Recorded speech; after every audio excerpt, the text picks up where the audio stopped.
Okay, welcome to Do Money Differently.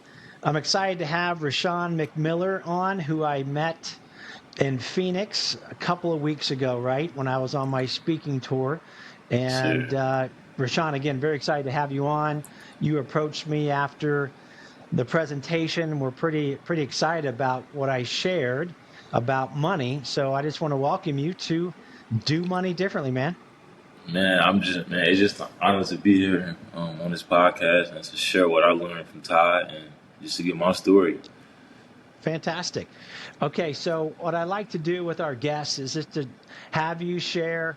We've all made dumb money moves. We've all Yeah. made good money moves. And you're how old are you again?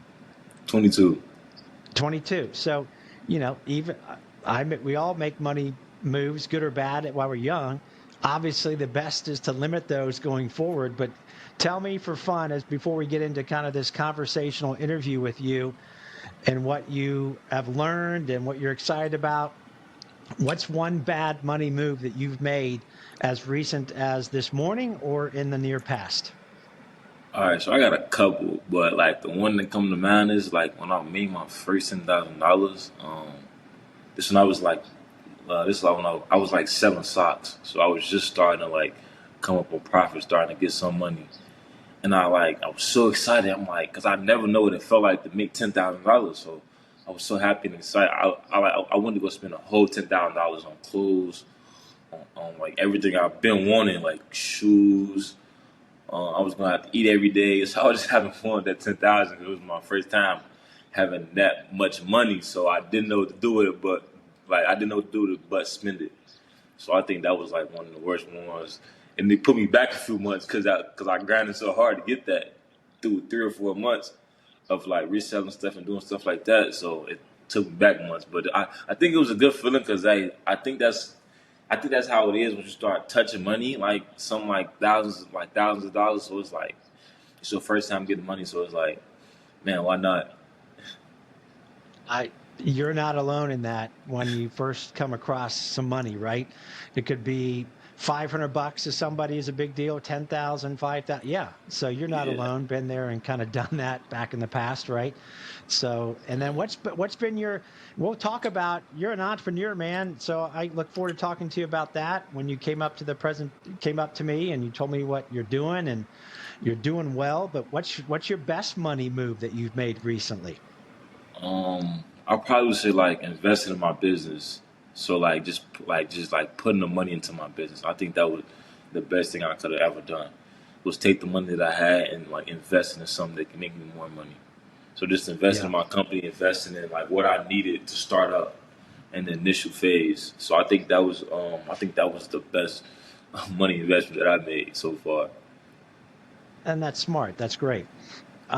I want to ask you out of the gate then about, and then we'll talk about what you've learned, what's some cool things that you've been talking to me about since I presented in Phoenix, Gray Canyon University, where you attend Sure. right now as a student. Beautiful campus, uh, been amazing. You've even talked to one of our sponsors of the tour, Mountain America Credit Union, because you're like, man, I just banked this at this place, and I really, and you're like thousands of people are like, why am I banking where I bank? And so you're looking and Yeah. talking to Mountain America to help you. But what? Tell me about your business, and I want you to pronounce the name again of what it is. So tell me about your All right. business. All right. So the name of the company is called Alu Hair Care. Hello. I started this about like 9 months ago. So I came upon a problem. I used to have like real long hair, like lots of like right here. But one day, I got into it with my ex girlfriend. She bleached my hair. My hair started to fall out. So I seen it as a problem. Like what can I do about that? And I and like I'm talking to my mom and a bunch of other people. Like, what can I do about that? Create a hair product.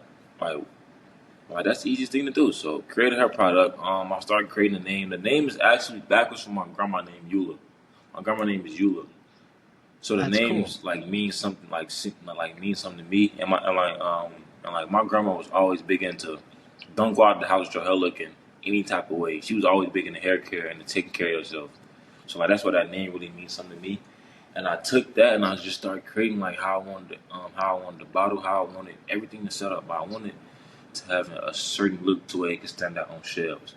And fast forward, we done about like a couple thousand, like a couple thousand sales, almost six figures, and in a couple stores, 15 stores Wow. across the country, 10 in Chicago, 5 in Indiana. So it's been great so far. So I can understand, and our viewers and listeners can understand, a hair care product that you created based on a problem you were having. Yeah. And how did you come up with I don't know, formula that goes into the product? Is it a gel? Is it a liquid? Okay. What is the Yeah. actual? How did you come up with that formulation? Okay. So my first product is a hair oil. I started with hair oil because I figured that like Hair that's what oil. like yeah, Okay. hair oil. Like that's what that was my problem. That's what I needed. And like I noticed on the market, other people wanted the same natural and organic products because that's what the world is going through right now. People want more natural and organic things. So I came with that oil. I started doing a lot of research just on what ingredients go, what ingredients do what. If it's for growth, if it's for hydration, if it's for moisture, and I just came up with it. And I met a manufacturer. I already knew somebody in the industry. He gave me a list of manufacturers, the ones that cost the highest to the lowest. So I went with one that I thought they could produce they could produce the formula that I was looking for, and I sent them what I wanted, and they sent me back what you need to add, what you need to take away to make this formula how you want.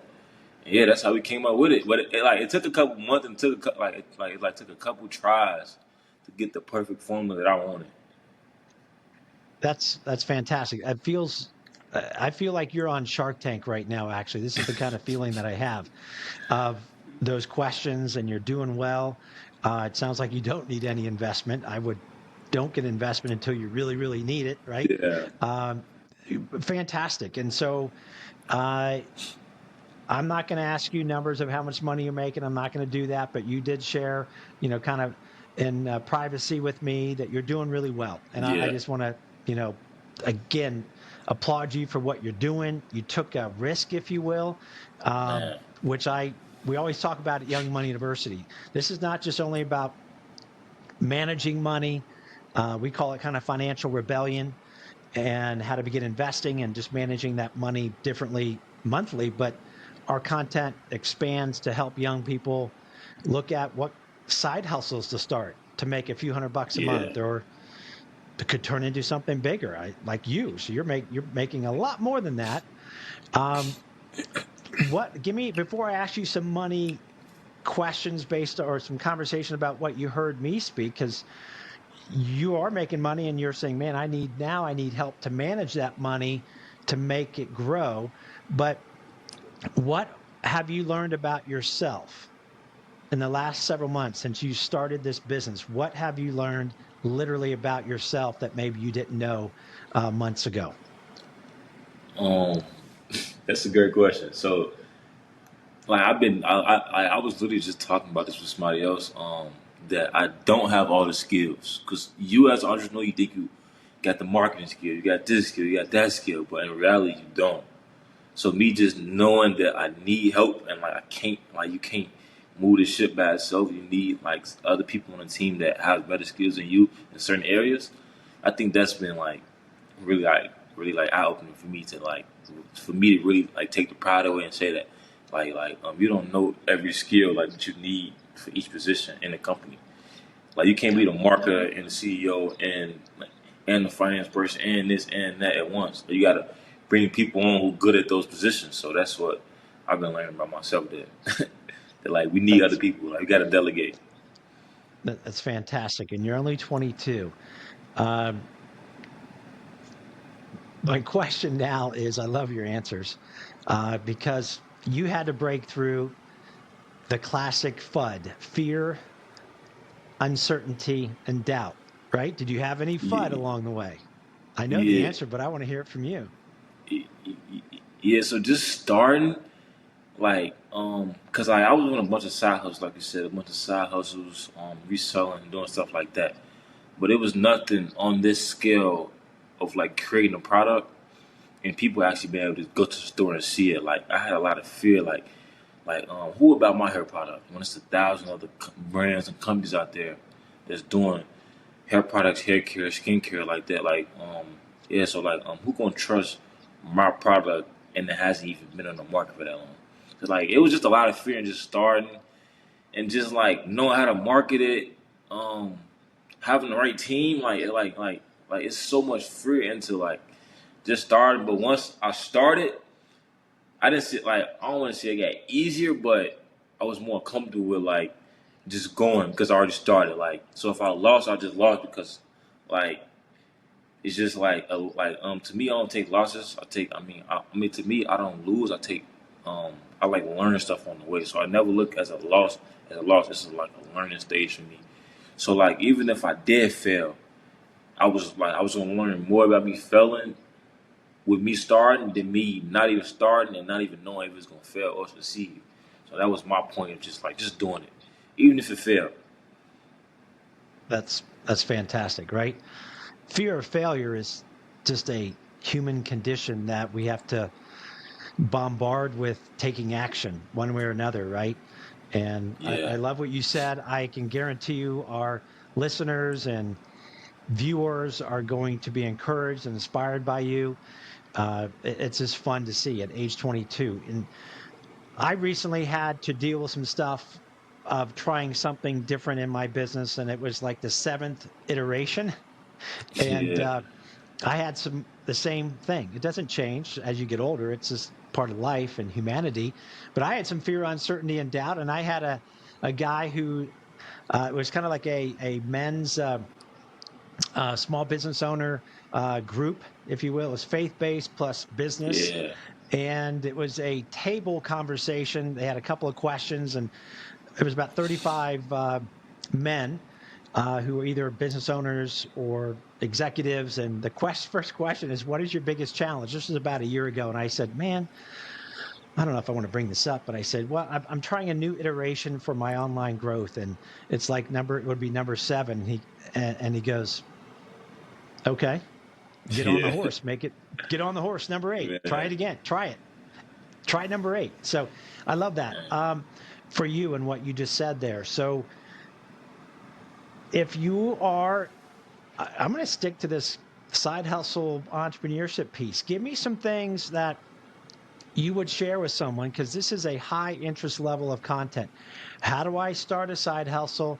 Give me some examples of some side hustles that you did prior to launching this as an example. So just like I said, just starting with the socks. I met a guy. He owned like a sock warehouse, and he gave me one bag of socks. He told me go sell them. Like I know nothing about selling. It's my first time ever selling something for real. I was 17. He gave me a bag of socks. He told me go sell them. I didn't know what to say, how to sell them, and just happening. A person was walking down my street with their dog, and I'm like, I just walk up to him. I'm like, yo, like, can you buy these socks? The worst way you can ever sell something. Like, can you just buy this? So then he like, yeah, I'll be back in a second. Like, like, where I'm from, if a person said they're gonna be back in a second, they not coming back. So like, I took his word. I'm like, maybe he'll come back, maybe he won't. So he come back with the $30, and I was like the happiest kid ever. Like, I just sold something like, so like, and then like I knew from that point, if I could sell socks, I could sell anything in the world. And then a couple other side hustles like reselling on apps through like social media. I'm not gonna say it's easy, but it's a way better than like it's like way better than 10 years ago to where you have to really meet a person to sell. But it's so many people online. You can sell on Facebook Marketplace, just little items. You go to the thrift store, you see thrifted clothes as $1, you can upsell them for $10. It's so many different side hustles, just like upselling things. You buy things for super cheap and try to upsell them with a couple dollars of profit.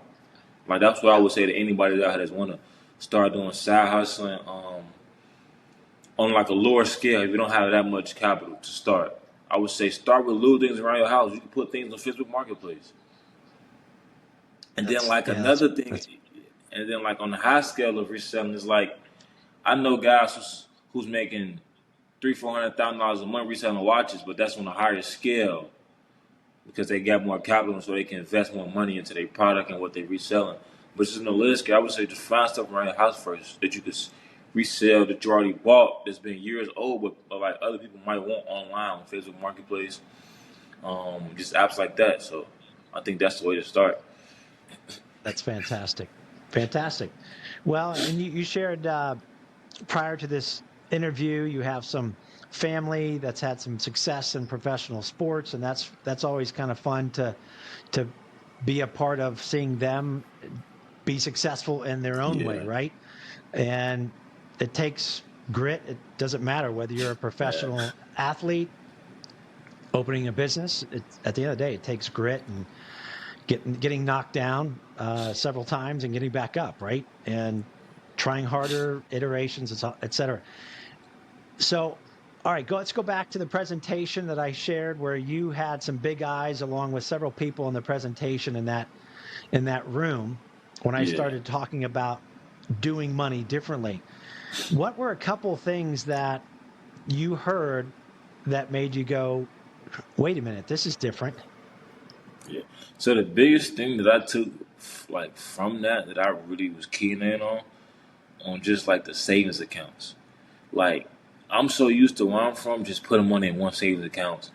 Um, just learning, just growing up, like my mom said, just get one savings account, or my dad said, just get one savings account.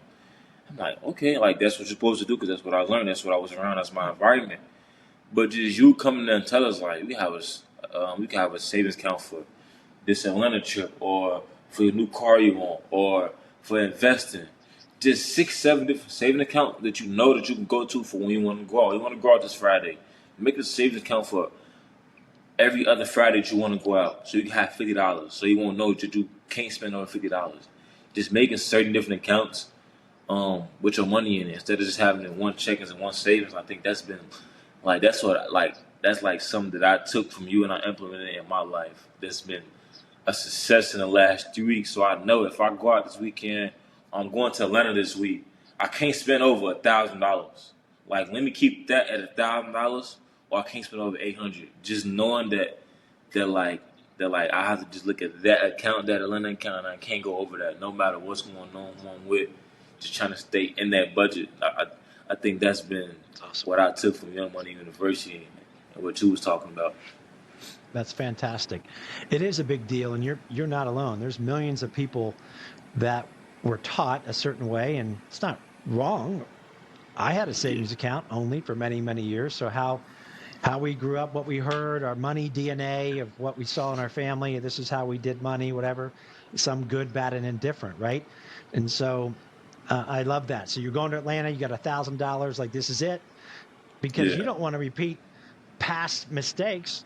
No one wants to do that and go, man, I have to start all over again. I just blew all man, this money and now I got to start back over again. That's living paycheck to paycheck, right? You don't want that. yeah, So those buckets, there's named accounts, which I believe we talked about Mountain America Credit Union. I'm a big fan of credit unions.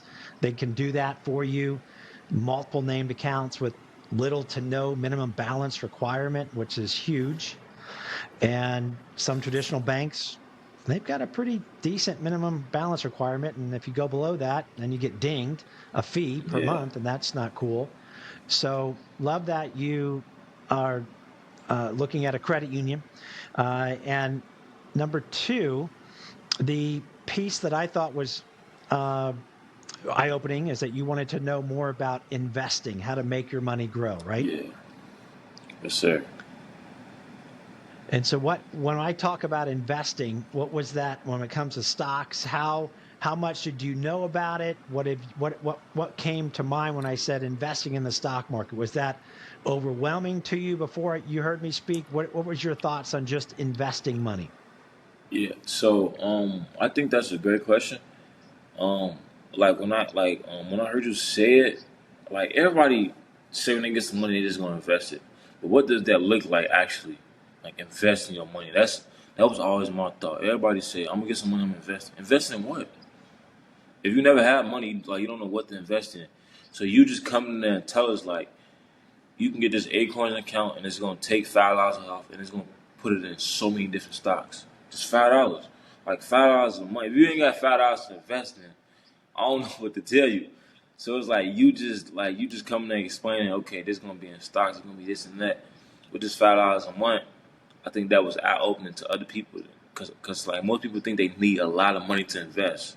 They need thousands of dollars, or they need to start making a lot of money to invest. But if you start investing now, when you Not saying you broke, but you don't have like that much capital to invest in. You start investing just $5 a month, $5 a week. You'll see a big return in 20 to 30 years just from that $5, just off the compound interest. Probably what you about to go over in a little bit, but I just built some beans. But yeah, just on the compound interest of just putting You $5 in a nailed it. week, $5 in a month. I think that's the biggest key. You nailed it. Yeah, compound interest. You're a great listener, great learner. You're gonna do well. And share with me. We talk about investing, how you can do it weekly. You mentioned Acorns. Big fan of Acorns, of course, and how easy it is to get started weekly, and then you just keep adding to that. You're at $5 a week or whatever. You can keep adding to that per month, per week, and then the compound interest, Yeah, what we call the greatest side hustle, or what I call the greatest side man. hustle of all time, is the power of and profiting from compounding, right? Yeah, So, the piece that I talk about as the center of everything when it comes to it is your why. So, why does RaSean McMiller ultimately want to be financially successful? Like, what are some of your real dreams for your life that moves you to take action to set up your investment account because you want something down the road? Share some dreams or your why. yeah. All right, so this really don't have nothing to do with just investing, but just my family. Like my family is like a real big part of me. So like just like that's like my motivation, my why, just on why I get up every day. But just more like the investing part, just know that I want a family in the future. Like I want kids, I want a wife, so I want to have money not just set up for me, but money set up for them in the future. Just like just to have that money there, like without even knowing. So that $5 coming out of my account I don't even notice. It's just $5 just going out of my account, or the $3, whatever it is, a week, just going out my account and going into that investment account. That can set me up from 20, 30 years from now when my kids go. They're like I'll eventually get them that account that they have so much interest on it. And like I was actually playing with like the amount on like the Acorns. I have to see like if I invest $20 now, like the interest and the compound over years, it'd be crazy. And that was just something I was just playing with on the app just to see if I start putting in $100 a month, like that'd be even crazier.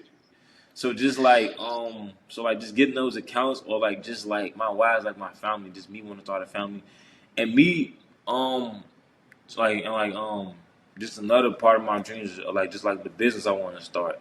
If I ever need some capital, I need something. I know I've been investing money these years. I can take some of that out, like put it into some businesses or do something like that. But like that's my why. That's my why I do it every Love day. it. My family.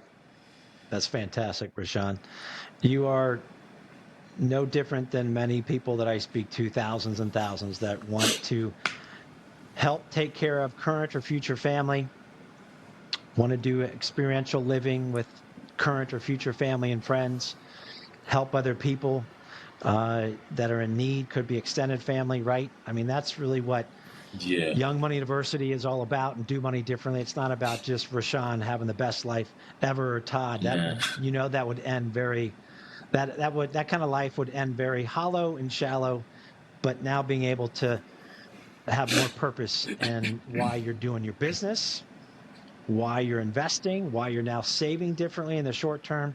So I'm so glad that I ran across you and met you. Man, And it's a pleasure. yeah, man. So I look forward to talking with you, more as time goes on. Safe Yeah. travels to Atlanta, Yes, sir. and I'm just super impressed with you, and I believe others who are going to are watching and listening will be too. So if RaSean can do it, anybody can do Man. things and get to a better life. So It's been a pleasure appreciate you, being on the man. show too, Ty. It's been a pleasure being on the show. I thank you for inviting me to come speak. And, yeah, I appreciate you You so are much. welcome. You are welcome. All right. Safe travels, and thanks for being on Do Money Differently. All right, thank you.